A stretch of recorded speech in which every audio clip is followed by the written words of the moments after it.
To change the cabin air filter, first we have to open the glove box.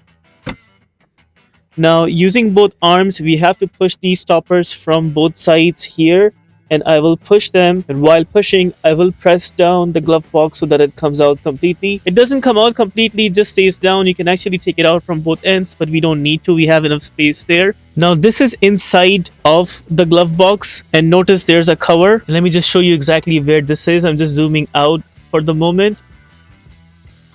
So, right inside right there is where this plastic cover is. It has tabs on both sides, on right and left, so we have to push those tabs just like this, and the other one is on the other end. I'll just push that tab to just take it out completely.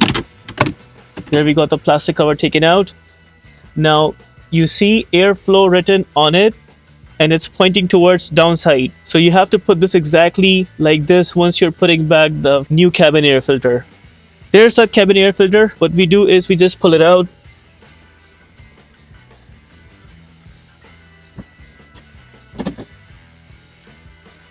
There it is. That is how you take out the cabin air filter. Now suppose if you want to put it back, or you want to install a new cabin air filter, make sure that the arrow sign for the cabin air filter is pointing downwards, and you have this front Honda logo at the front.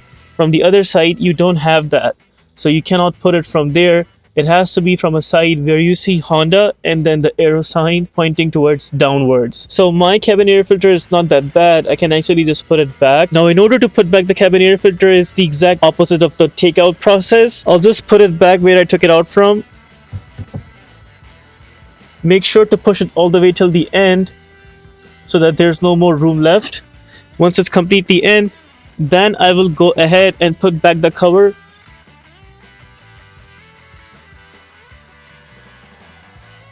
So here is an important step. You actually have to push the cover from both sides until you hear a clicking sound.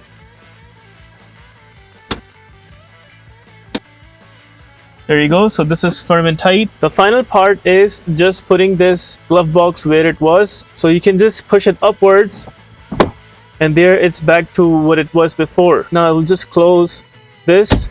And that is how you replace the cabin air filter for Honda Civic. If this video helps you in any way, please consider liking this video and subscribing to our channel.